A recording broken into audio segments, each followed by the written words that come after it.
Kaleshwaram commission ముందు హాజరు కానున్న కేసీఆర్ జూన్ 5న విచారణ. న్యాయ నిపుణులతో చర్చించిన గులాబీ బాస్. ముఖ్యమంత్రి రేవంత్ రెడ్డి వీడియో కాన్ఫరెన్స్. వర్షాలు, ఇందిరమ్మ ఇళ్లు, భూభారతిపై సమీక్ష. నకిలీ విత్తనాలపై అప్రమత్తంగా ఉండాలన్న సీఎం.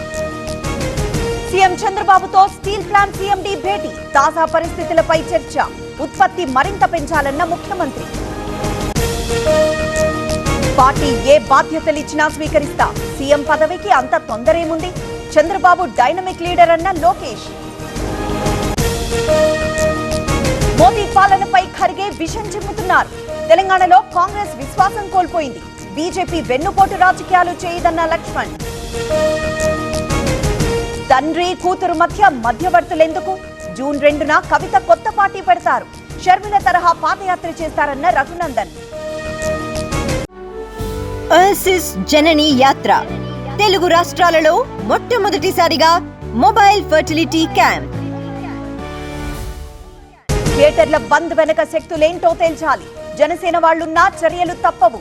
డిప్యూటీ సీఎం పవన్ సంచలన నిర్ణయం. అత్తి సత్యనారాయణ జనసేన సభ్యత్వం రద్దు. రాజమండ్రి ఇన్ఛార్జ్ గా తొలగింపు. థియేటర్ల బంద్ నిర్ణయంలో ప్రమేయం. కాకినాడలో అధికారుల తనిఖీలు. థియేటర్లలో ఆకస్మిక చెకింగ్స్. సౌకర్యాలు, తినుబండారాల రేట్లపై ఆరా. తణుకులో కరోనా కలకలం. ప్రైవేట్ ఆసుపత్రిలో ఒక వ్యక్తికి పాజిటివ్. అలర్ట్ అయిన అధికారులు.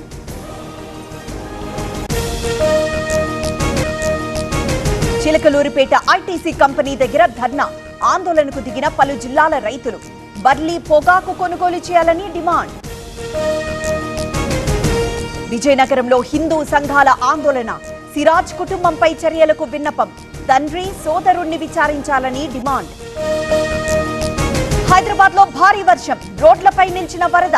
నగర జనానికి తప్పని పాట్లు.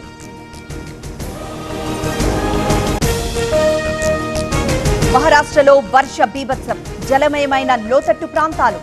రహదారులపై నరకయాతన.